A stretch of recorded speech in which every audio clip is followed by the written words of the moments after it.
being average or being chắc chắn là các khu vực ở chưa đang trong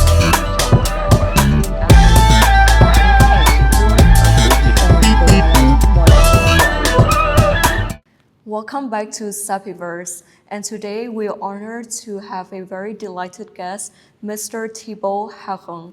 Can you please introduce a little bit about yourself to the audience that are watching right now? Well, yeah, absolutely. So my name is Thibault Harant. I'm 31 years old, currently working at American Study as an extracurricular consultant and also a teacher in economics and business. Also having some time working as a French tutor here in Hanoi, and originally French citizen. Thank you so much for the introduction. So for the podcast today, we are speaking about a conversation that goes far beyond the usual talk about success. So we are not discussing about achievement as a milestone, but as mirror that shows how we learn, how we grow, and how we respond to complexity of the world around us. So Thibault, have you ever think that you've been through a situation where you think that you were the big fish in a small pond, but then end up with a bigger pond? And can you share your experience with the audience that are watching right now? Yes, absolutely. To be honest with you, it's something that happened to me several times in my life. In academic context, when I was a student in high school, very performant academically, I would say, and then joined the system of preparatory class. That is a specific system that we have in France to prepare to enter major business schools and engineering schools. All of a sudden, I became very common as a student, very average, sometimes even worse than that in some materials.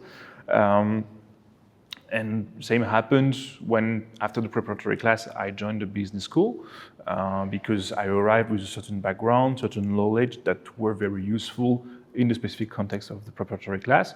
But now I'm also mixed with students who come from professional backgrounds, university, etc., who have a different knowledge as well, more business-oriented, more skillful in accounting, work teamwork, etc. So I had to adapt as well to that because what I considered as being the norm and what I was able to achieve was all of a sudden challenged. So I had to deal with that.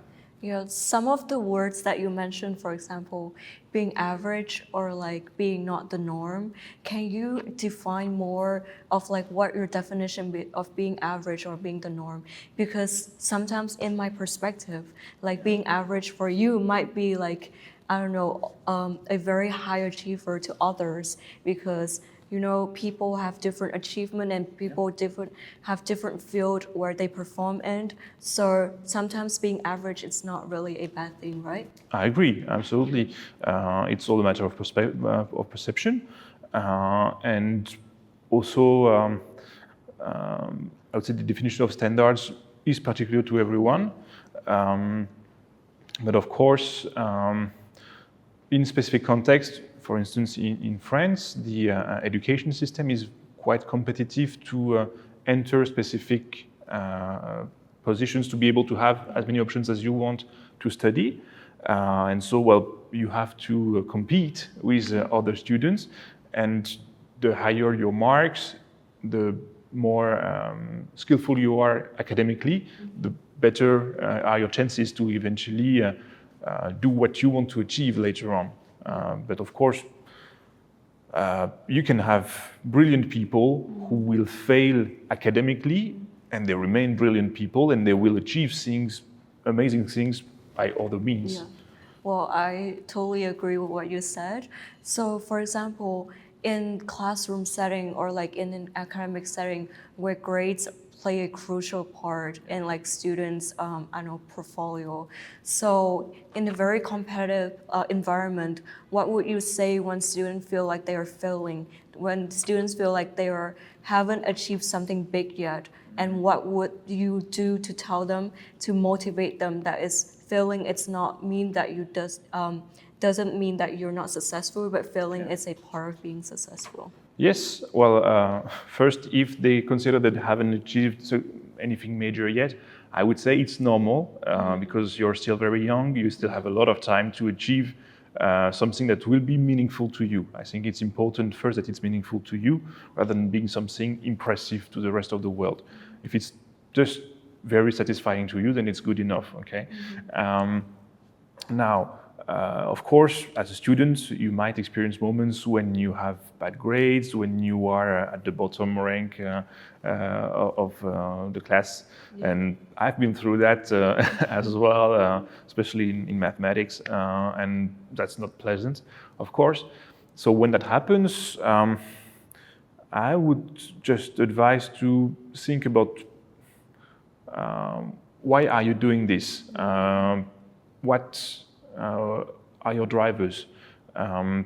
If your objectives require you to have a minimum level in these specific materials, if you need to study for these many years before eventually being able to do what you want, and that's a price to pay, you need to hang on, you need to work hard, and you need to find the strength by thinking about what's your objective eventually.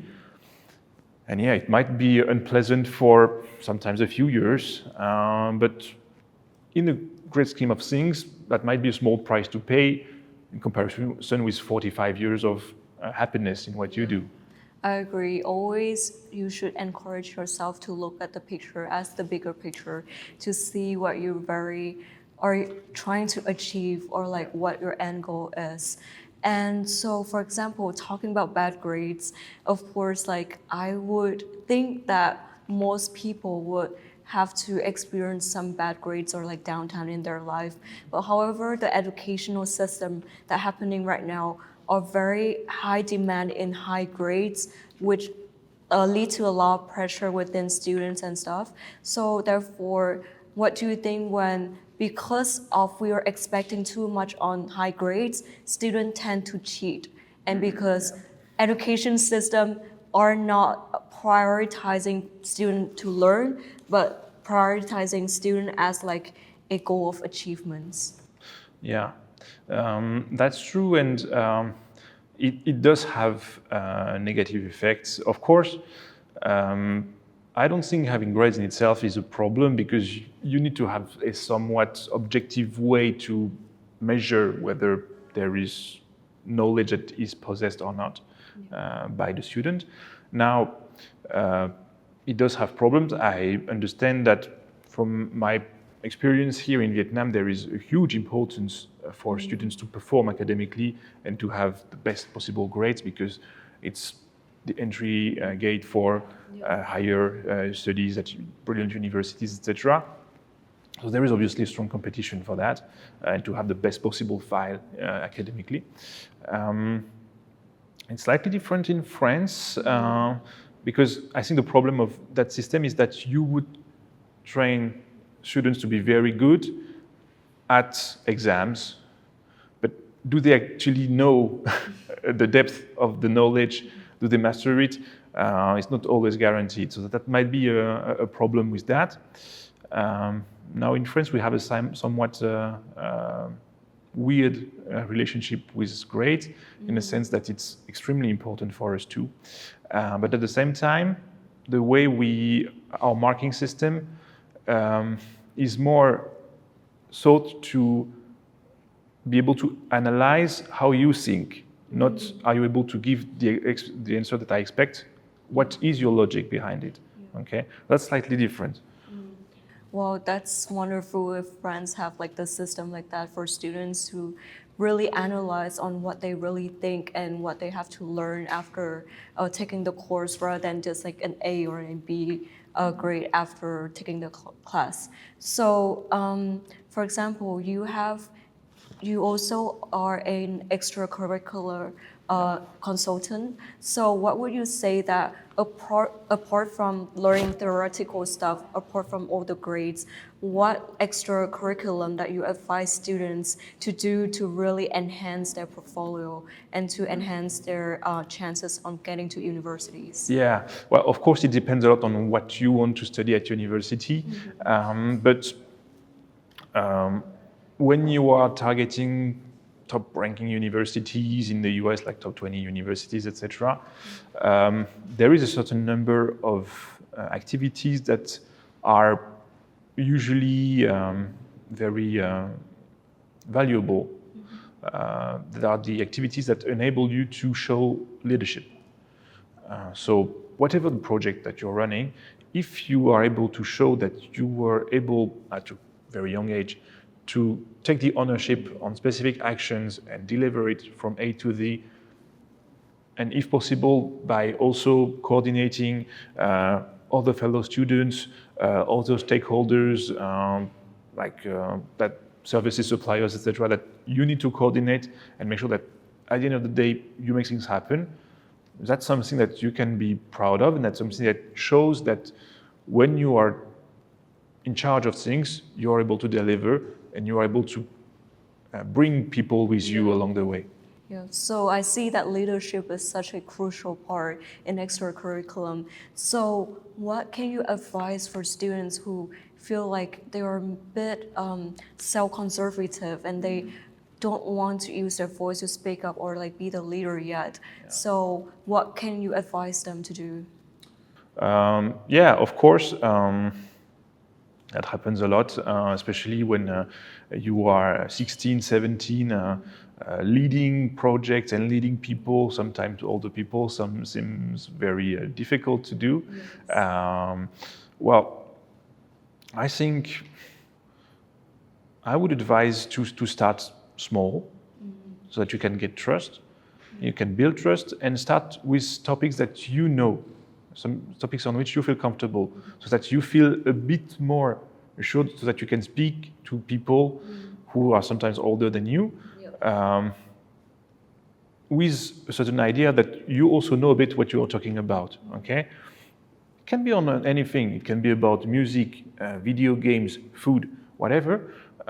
If you start with a little project like that helps you to build this confidence, then quite quickly you will be able to be in charge of more complex topics.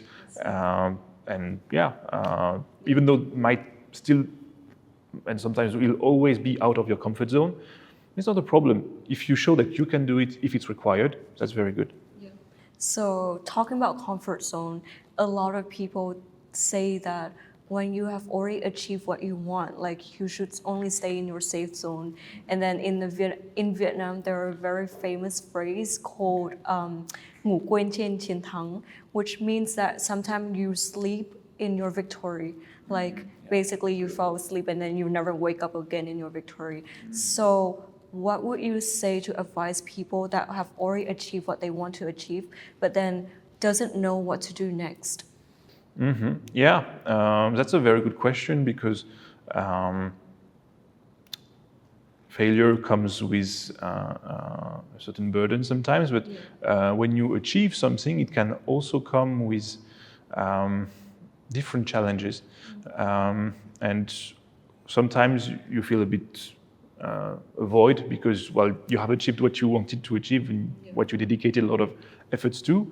Now, what should I do next? That can be something that is frightening for some people as well.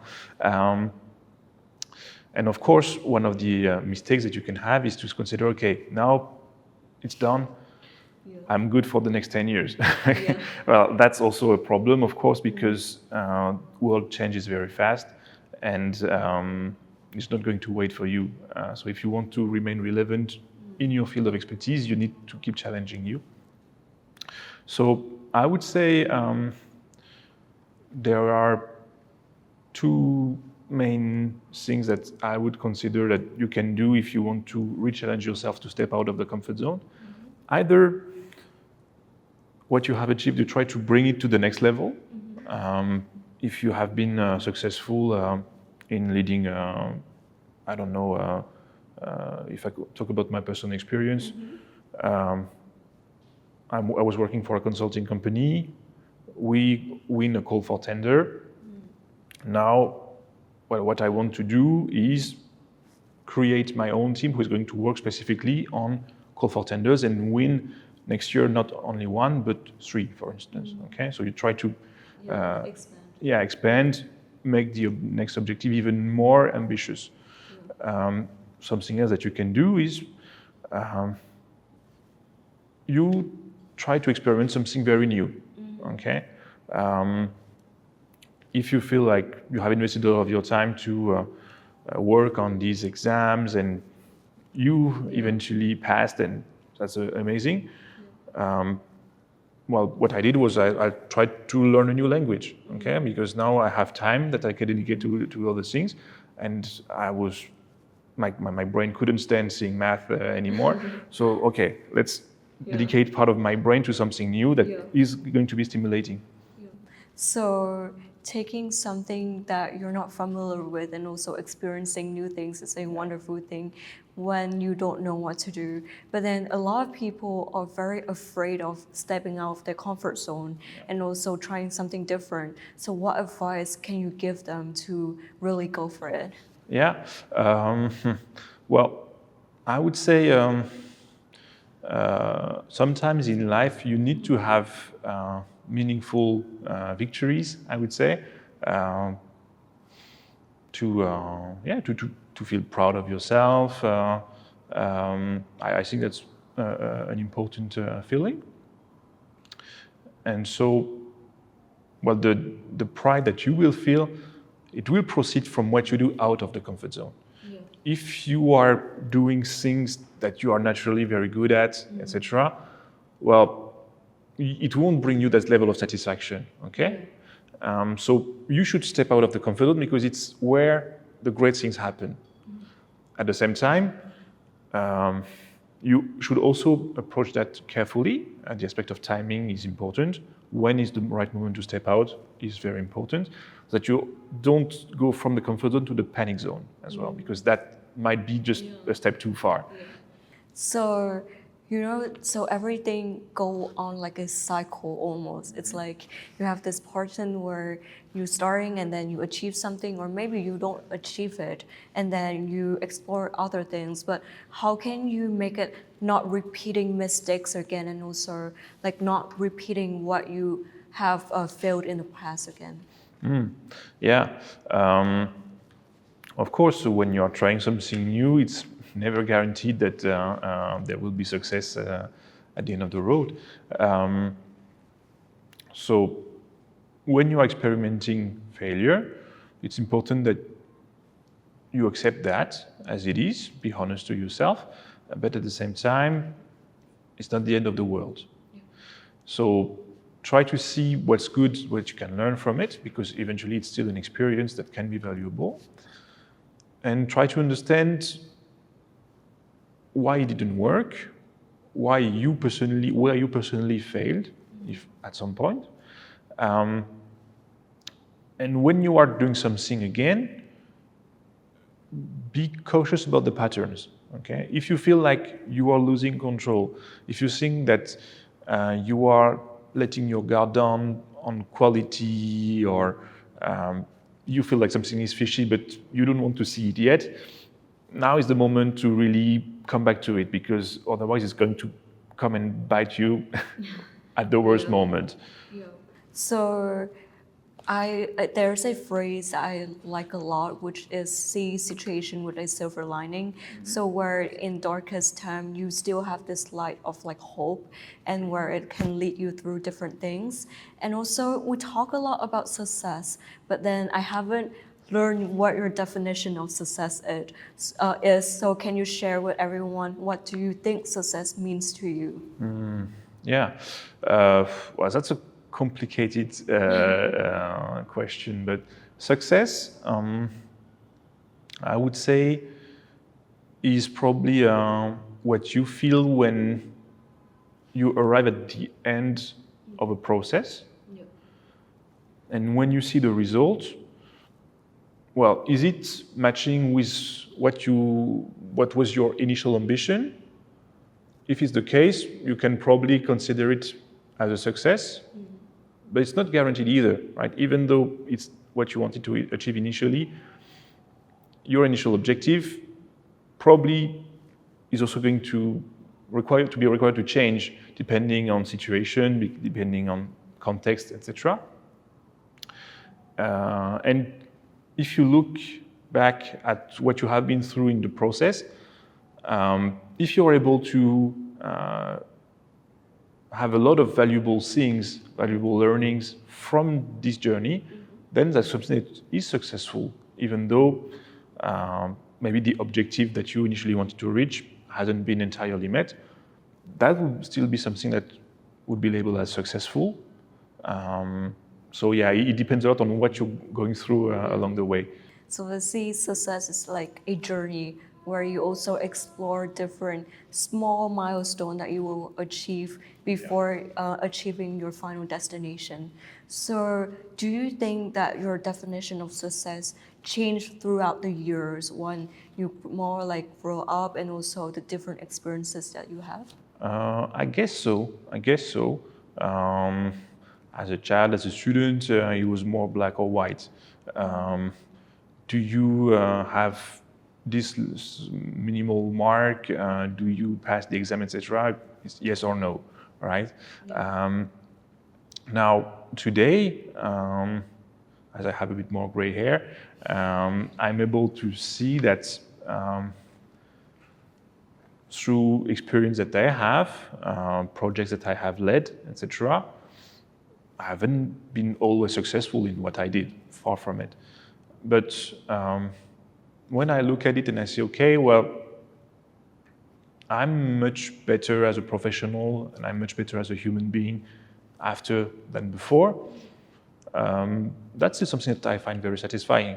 Okay, and of course you need to score points because that's the game, and that's what you're being paid for as a professional. So of course that's very important. I'm not going to deny that. But if you feel that what you have been going through is making you better, then you're probably going in the right direction. I see. So can you give us advice on how to value more the learning process rather than just the winning itself? And how do you shift the mindset to that? Yeah.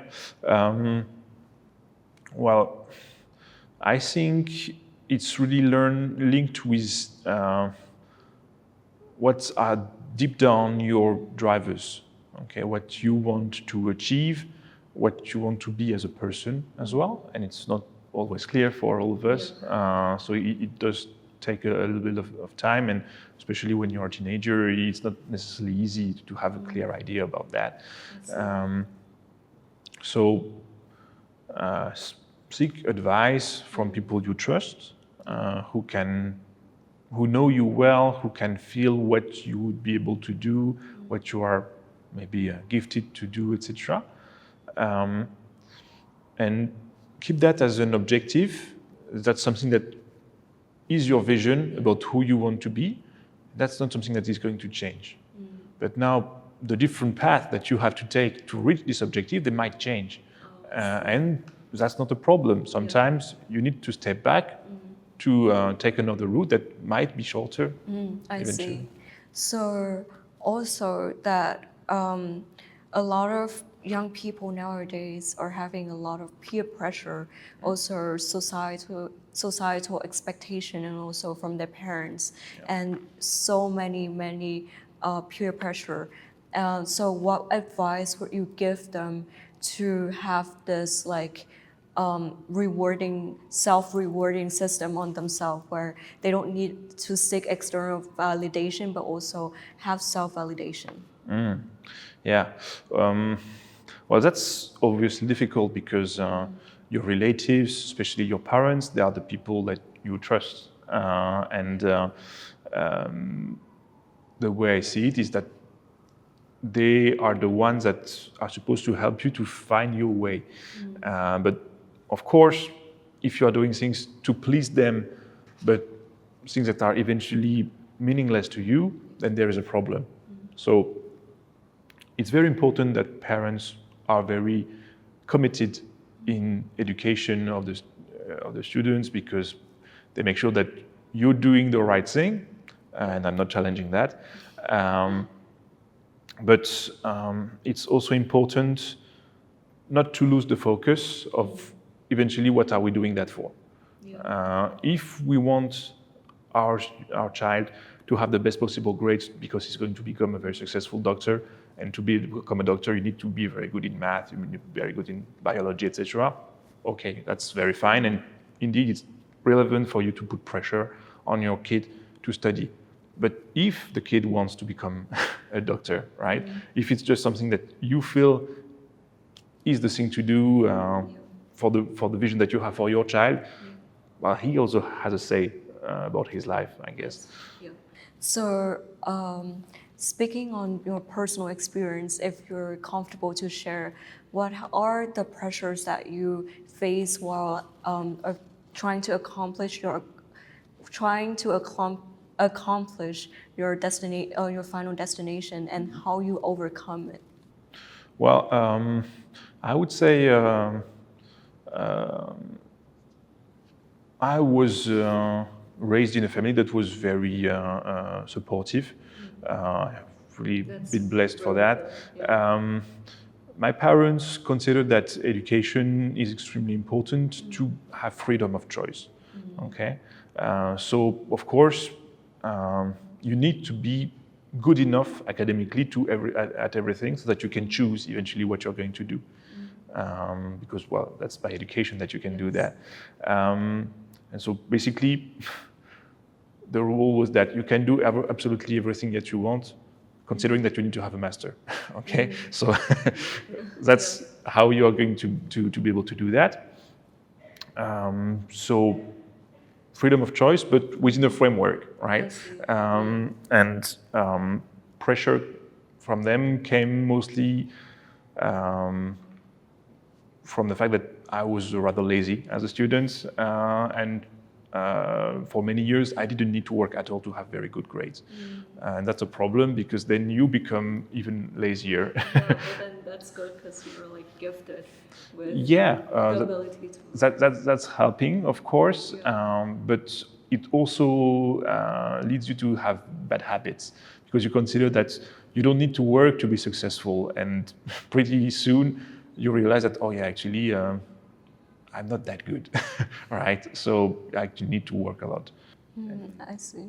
Well, I mean, be the leaders of your life, and also your own success have your own definition. Therefore, I don't think it's never you're not that good. It's just also what you have an expectation for yourself and what you haven't achieved yet, but maybe better things in your life are waiting for you. So if you have to leave one sentence for the listener right now about how to deal with success, what would it be?